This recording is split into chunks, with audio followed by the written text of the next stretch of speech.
colocou essa palavra no nosso coração.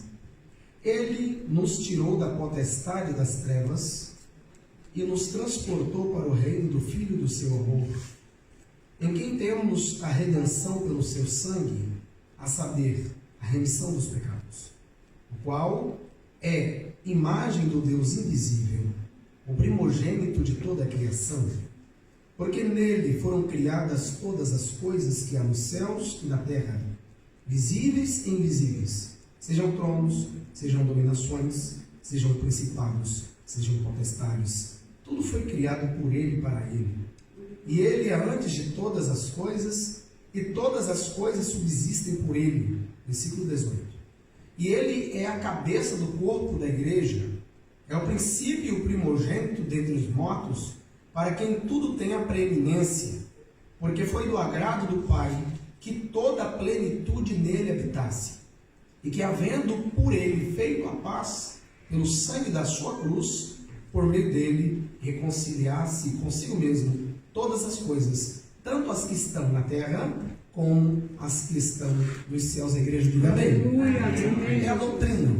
Irmãos, o apóstolo Paulo, ele, nas suas missivas, nas suas cartas, ele explicava sempre à igreja em que ele plantou em 32 países, 59 cidades, 54 cidades e 9 ilhas. Paulo, com uma equipa pequena de ministério, no máximo 5 obreiros, 7 obreiros, não passava disso, a não ser os locais, mas o que andava com ele era muito pouca gente. Evangelizou 32 países. Um missionário, literalmente um apóstolo, totalmente avançando no seu tempo, e a ponto de que ele mesmo chegou a dizer que todo mundo da sua época já tinha sido evangelizado. Então, veja o alcance do poder de Deus na vida de um homem. Eu entendo que a vida de um servo de Deus, uma serva de Deus, quando se entrega, assim como Paulo, pode fazer, a Bíblia diz, no nome do Senhor faremos proezas. Em nome de Jesus. Mas o apóstolo Paulo, o que ele mais enfatizava no seu ministério, ele falava, nós recebemos o ministério da reconciliação, e ele também enfatizava um ponto muito interessante, que era qual era o aspecto da mensagem que pregamos. Qual é a mensagem? Alguém me perguntou, na sala de teologia, eu estava lecionando bacharel, e alguém me perguntou assim, professor, por que da cruz? O símbolo da cruz. O que o senhor tem contra o símbolo da cruz? Eu falei, pelo contrário, eu prego. Qual é a mensagem que nós pregamos? Aleluia! Nós pregamos a mensagem da cruz. Mas a cruz é um símbolo de maldição. Eu falei, para mim não, para mim é um símbolo de salvação. Aleluia! Tem gente que não entende essas verdades da doutrina da Bíblia, e a Bíblia então ensina a doutrina da mensagem da cruz. Mas o mais interessante é que Paulo enfatiza para a igreja de Colossos, porque ele tinha algumas preocupações com essa cidade aqui da Ásia Menor. Era uma cidade da Frígia, e tinha ali judeus, gregos, bárbaros, citas, servos, livres, pessoas de todas as etnias. E Paulo, a sua preocupação era com a questão dos falsos mestres. E então ele enfatizava muito sobre a questão da verdadeira doutrina, e em apenas 4 capítulos ele enfatizou sobre doutrina, e ele exortou e deu conselhos para uma igreja. E ele aqui enfatiza sobre a importância da entrega de Cristo pela causa da redenção.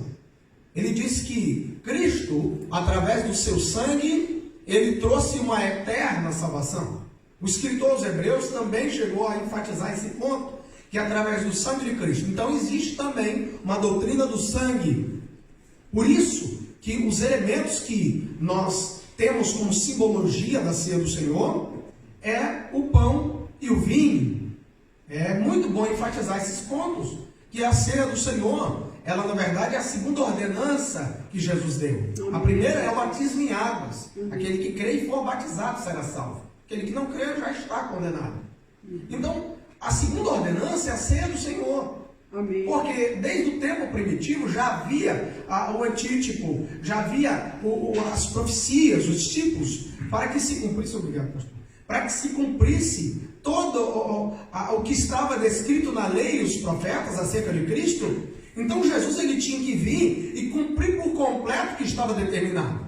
Porque no tempo do Antigo Testamento não havia forma alguma de fazer sacrifício sem sangue. Até mesmo quando se fazia oferta de manjares, e o grande segredo das ofertas começou já no Éden, no jardim, e grande segredo é que Deus deu uma oferta para ele mesmo. Essa é a grande verdade.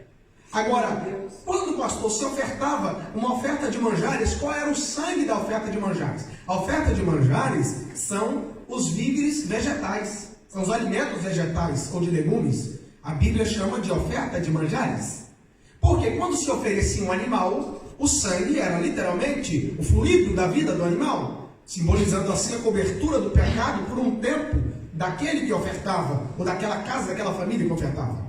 Mas quando se oferecia, vocês vão entender o que eu quero dizer. Quando se oferecia a oferta de manjares, que era a oferta do fruto da terra, que era os legumes, as frutas, a colheita que se fazia, o sangue da terra não era outro a não ser o vinho.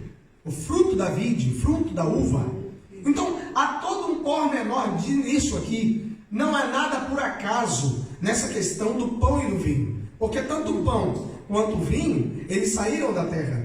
Porque houve um segredo no início. O primeiro sangue a ser derramado foi sobre a terra. Então Deus tinha que recobrar a remissão dos pecados pelo sangue da terra também. Quem está entendendo, diga amém. Amém. Então Deus não dá ponto sem nó. Eu estou usando uma linguagem do Brasil. Minha esposa até falou, meu filho, essa linguagem sua é meio nordestino com mineiro. Eu falei, meu filho, vai misturar, eles vão entender. Porque quando Deus quer falar, eles falam.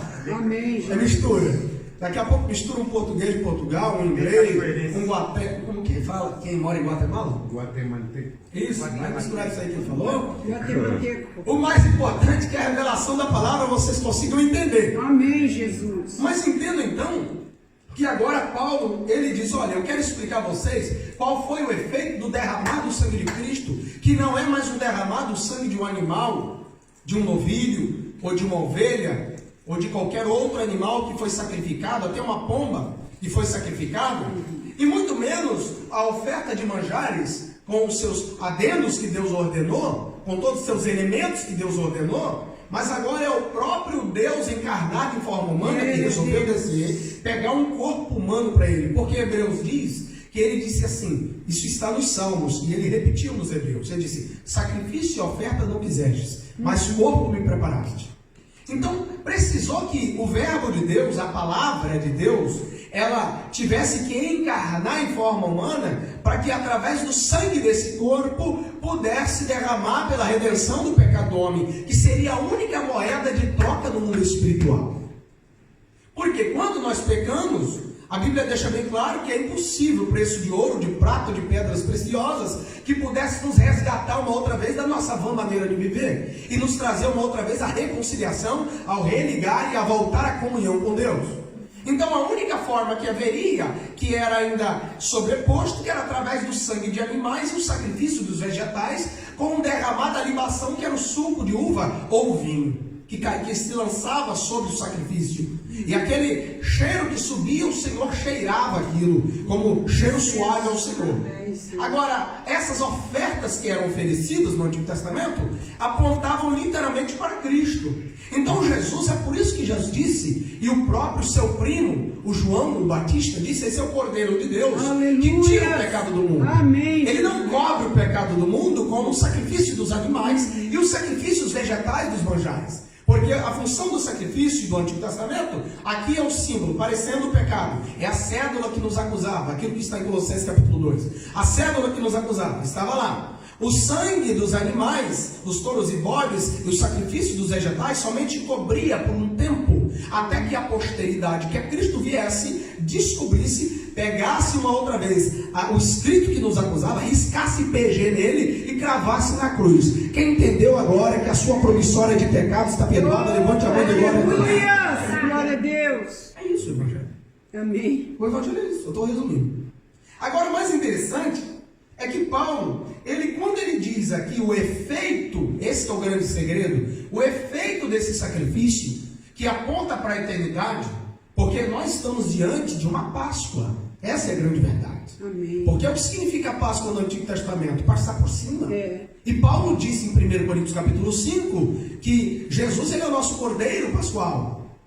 Agora, o mais interessante é que ele disse que há um efeito aqui para a igreja de Colossos. Ele disse, olha, o que aconteceu é que ele nos tirou da potestade das trevas e nos transportou para o reino do Filho do seu amor através do sacrifício, através do derramar do seu sangue. Quando ele morre na cruz, Ele já tinha sido chamado de cordeiro, símbolo do animal que era sacrificado no Antigo Testamento, mas antes ele já tinha dito também que ele era o pão que desceu do céu. Ele já tinha dito isso. Em outro momento, em João capítulo 8, se não me falha bem, é o capítulo 6, ele chegou a dizer, disse, olha, quem não come da minha carne, não bebe do meu sangue. Tem que comer da minha carne e beber do meu sangue. Mas o interessante é que a Bíblia diz, a Bíblia é clara em dizer em todas as suas páginas seletivas, que Deus é contra o canibalismo, comer carne humana. Como é que fica isso? Deus é contra, a Bíblia fala em Atos capítulo 15, a doutrina para a igreja, que nós não podemos comer a carne com sangue. Eu estava, essa questão da doutrina, da ceia do Senhor e do sacrifício de Cristo, é uma coisa muito séria. Alguém me disse, pastor, é só símbolo. Eu falei, não é só símbolo. Os símbolos, por exemplo, a língua portuguesa de Portugal, a língua portuguesa do Brasil.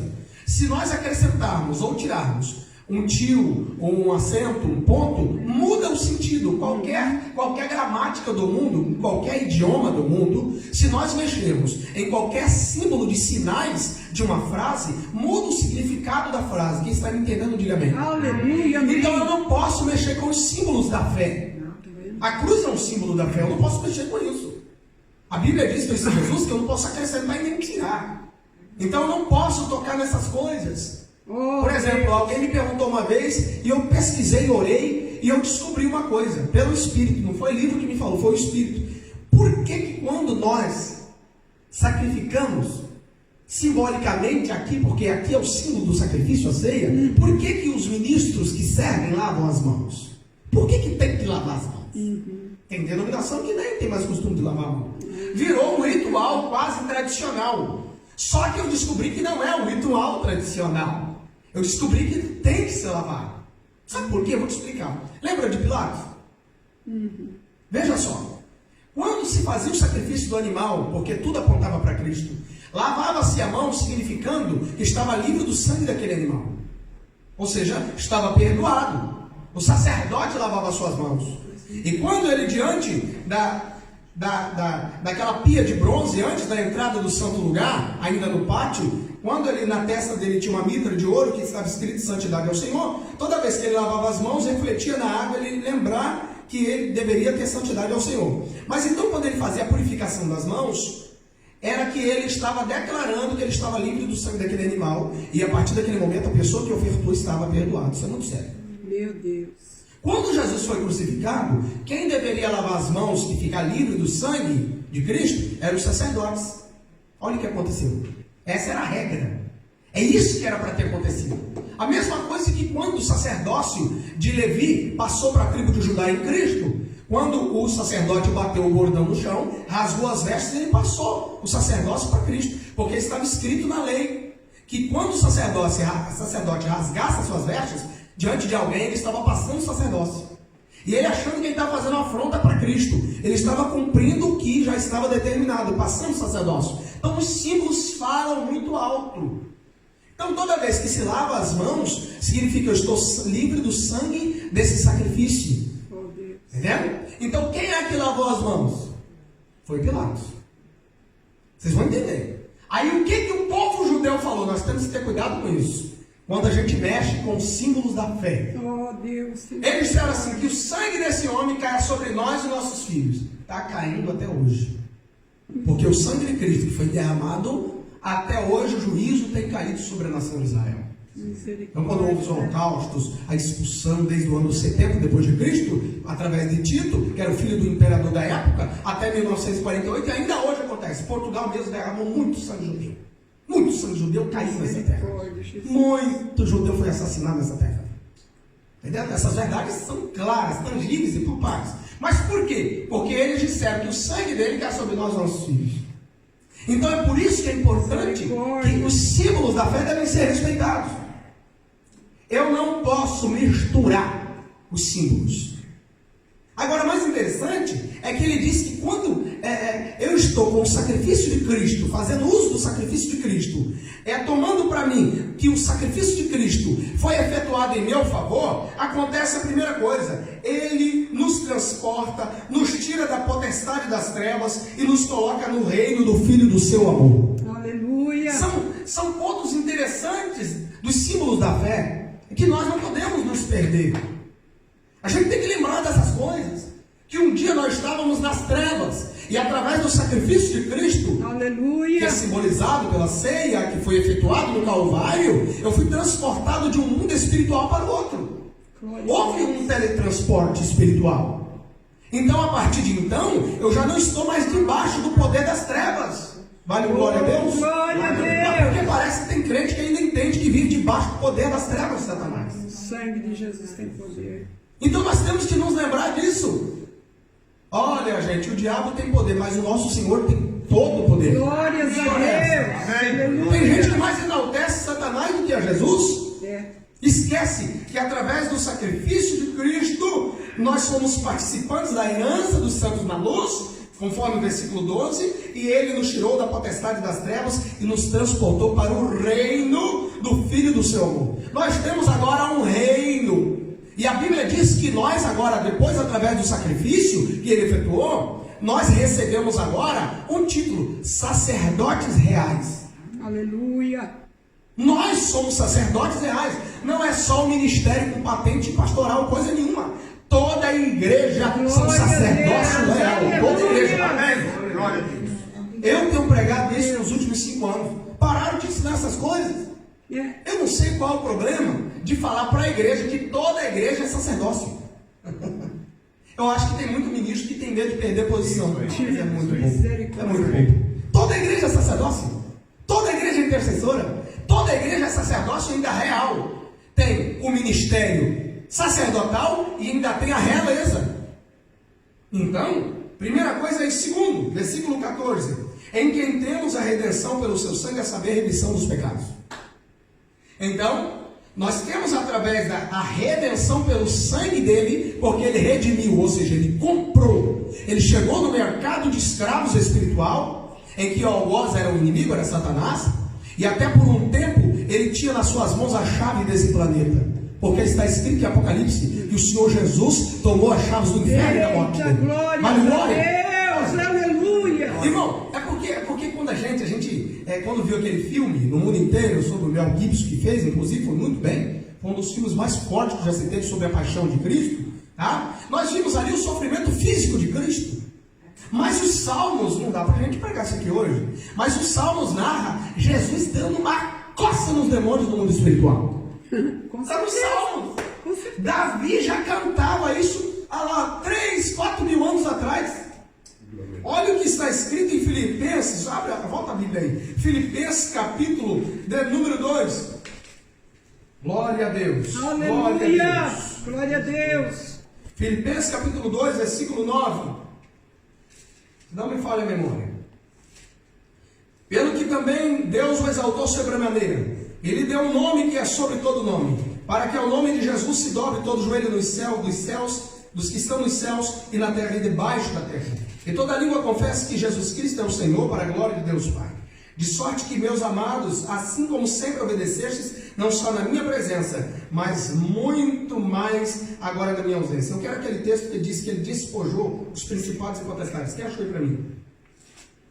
O texto que ele diz que despojou os principados e potestades. Não tem nenhum problema você me ajudar, viu? Colossenses 2,15. Vamos lá. Pode ler, pastor, por favor. Posso ler em meu portunhol? Pode ler. Tá. A palavra de Deus diz: e despojando os principados e potestades, os expôs publicamente e deles triunfou em si mesmo. Glória a Deus. Portanto, ninguém vos julgue pelo comer, pelo beber, ou por causa do dia da festa, ou da lua nova, ou do sábado. Amém. Então o versículo que o pastor leu, que é o versículo de número 15, ele despojou os principados e potestades e os expôs publicamente, e deles triunfou em si mesmo na cruz. Aleluia. Nós não vimos isso, porque as trevas ocultaram esse mistério. Mas já estava profetizado nos Salmos que ele ia fazer isso. Lá já estava. Ele disse: olha, e ele vai quebrar o crânio cabeludo. Está nos Salmos. E o Salmo 65, se não me falha a memória, ele diz que ele racharia o crânio cabeludo. E olha onde a cruz foi enfincada, meu irmão. Num crânio. Porque por isso que era o Monte Caveira, ou Monte Calvário. Símbolo, e quando se olha, quem vai a Israel, se olha de longe e vê o símbolo de uma caveira e a cruz enfincada no meio da cabeça. Tudo isso já estava profetizado que Cristo faria em nosso favor. Glória a Deus. Já estava dito pela Escritura. Já estava profetizado. E Colossenses então está dizendo para nós que nós recebemos agora a remissão do sangue e recebemos agora o perdão dos nossos pecados. Isso está falando para nós. Agora no mundo espiritual, olha o que ele fez com os demônios. Olha o que ele fez com os principados. Olha o que ele fez com as potestades. Deles triunfou na cruz, porque era isso que Adão, o primeiro Adão, deveria ter feito e não conseguiu. O primeiro Adão não conseguiu fazer isso. Nós não conseguimos de nós mesmos fazer isso, mas a Bíblia diz que ele de si, em si mesmo fez isso. Aleluia. Então o nosso Cristo nos trouxe agora, além de tirar-nos da potestade das trevas, triunfar sobre os principados e potestades do mal, ele também nos redimiu, pagou o preço, porque, repito, estávamos no mercado de escravos. Éramos escravos do pecado. Deus. O inimigo era o nosso algoz. Estávamos acorrentados, espiritualmente falando. Tanto que o próprio Jesus, quando ministrava aos fariseus e aos seus ouvintes, dizia: vocês são escravos. Eles disseram: nunca fomos escravos de ninguém. Esqueceram até que foram escravos do povo egípcio, do povo africano. Esqueceram, né? Só que aí ele disse: vocês são escravos do pecado. Ou seja, então agora Cristo vem não só como um salvador, como um libertador. Aleluia. Porque muitas das vezes nós pregamos, ensinamos um Cristo salvador que perdoa pecados, mas nós temos que lembrar que o nosso Cristo também é libertador. Aleluia. Ele liberta. Glória Jesus a Deus. continua libertando o homem da escravidão do Glória a pecado Deus. e da potestade de Satanás. Amém, Jesus. Amém. Ainda há autoridade e poder na igreja pelo nome de Jesus, pelo sacrifício de Cristo, para expulsar os demônios, para repreender as enfermidades. Quem está comigo entende essa palavra? Levante a mão e glória a Deus. Glória a Deus.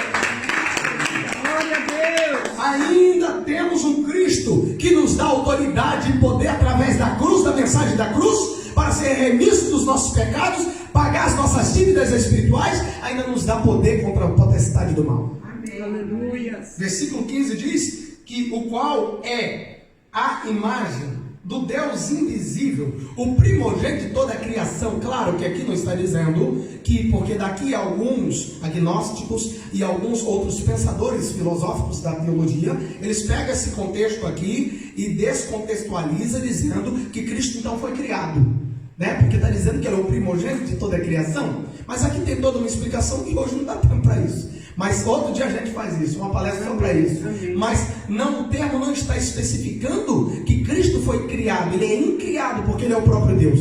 Como filho humano ele foi criado.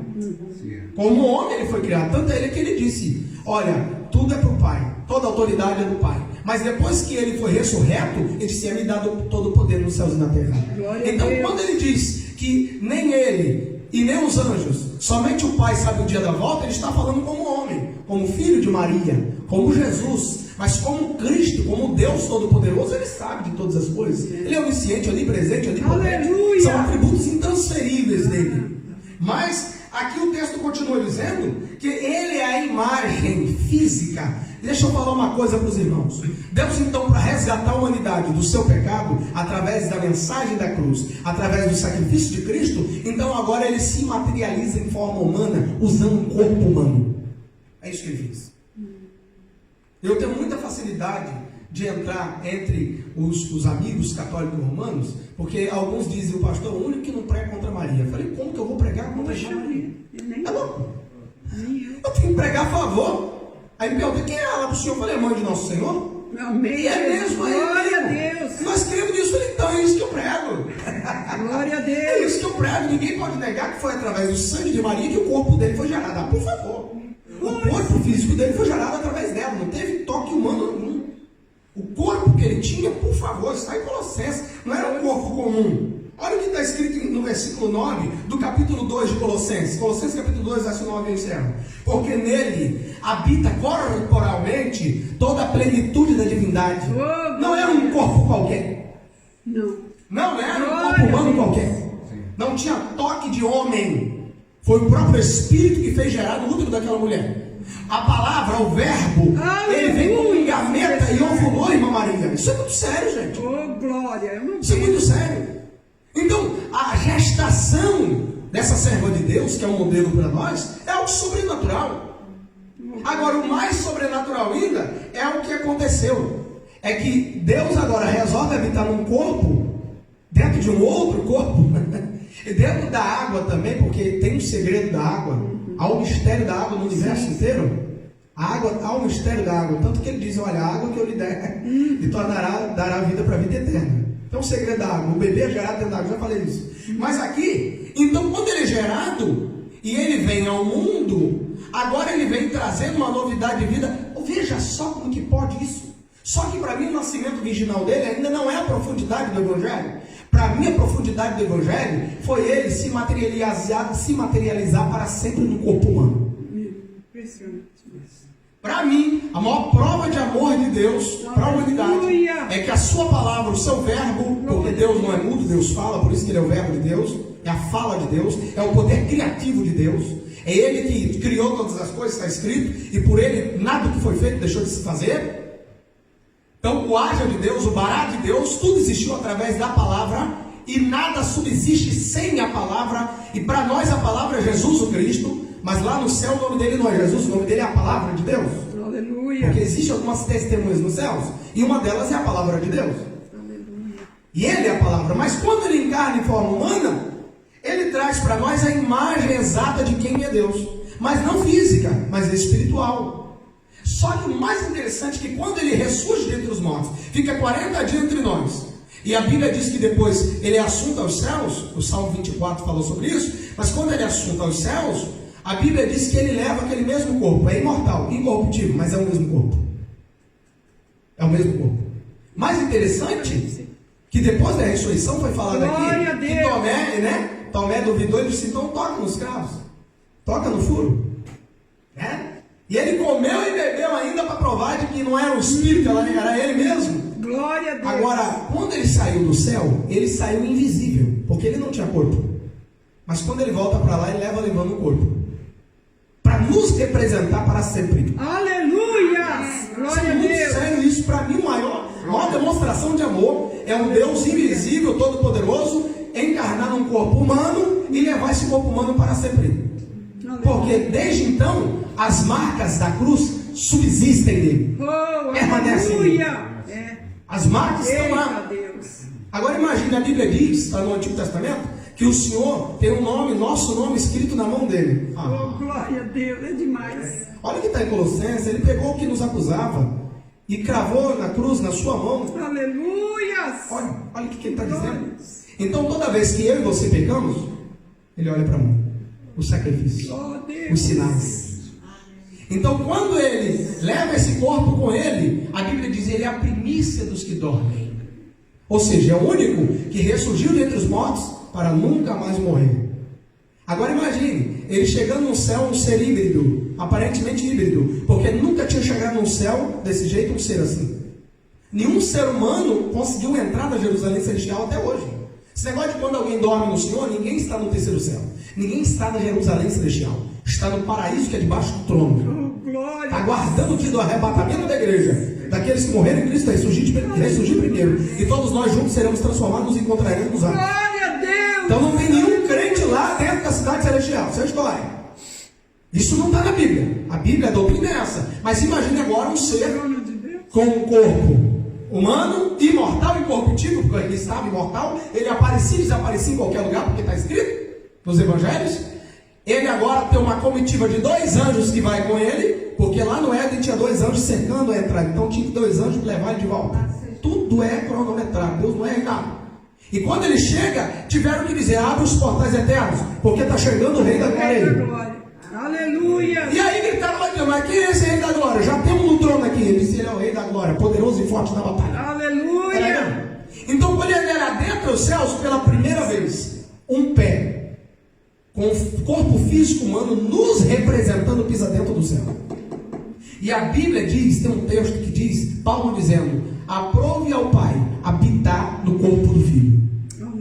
E agora Paulo entra em Colossenses capítulo 2, verso 9, dizendo nele, habita corporalmente, toda a plenitude da divindade habita nele. Olha só. Tudo isso para representar-nos a nós. Porque até então não tinha tinha um representante da humanidade para perdoar os nossos pecados no céu. Porque está escrito: Deus olhou do céu, não viu um justo sequer, estaríamos exterminados para sempre. Então ele veio, nos representou aqui, mas ele também nos representa lá. Porque está escrito, tanto as coisas, porque ele veio para ligar as coisas que estão no céu e na terra também. Glória. Ele precisava fazer essa ligação, voltar essa coinonia, essa comunhão que tinha se perdido. Então é por isso que nós estamos aqui. Esse é o segredo de estarmos aqui nessa tarde. Esse é o segredo de pregarmos a mensagem da cruz. Aleluia. Esse é o segredo de ser perdoado pelo sangue de Cristo. Esse é o segredo da ceia do Senhor. Aleluia. É por isso que uma vez no mês, a igreja primitiva fazia todo o primeiro dia da semana, todo domingo, era 4 vezes no mês, 5 vezes no mês. Mas nós comemoramos muitas das vezes, é um memorial do sacrifício de Cristo. Aleluia. E aqui também está o símbolo da volta de Jesus. Aleluia. Porque ele disse: vocês vão comer e beber até que eu venha buscar a minha igreja. Aleluia.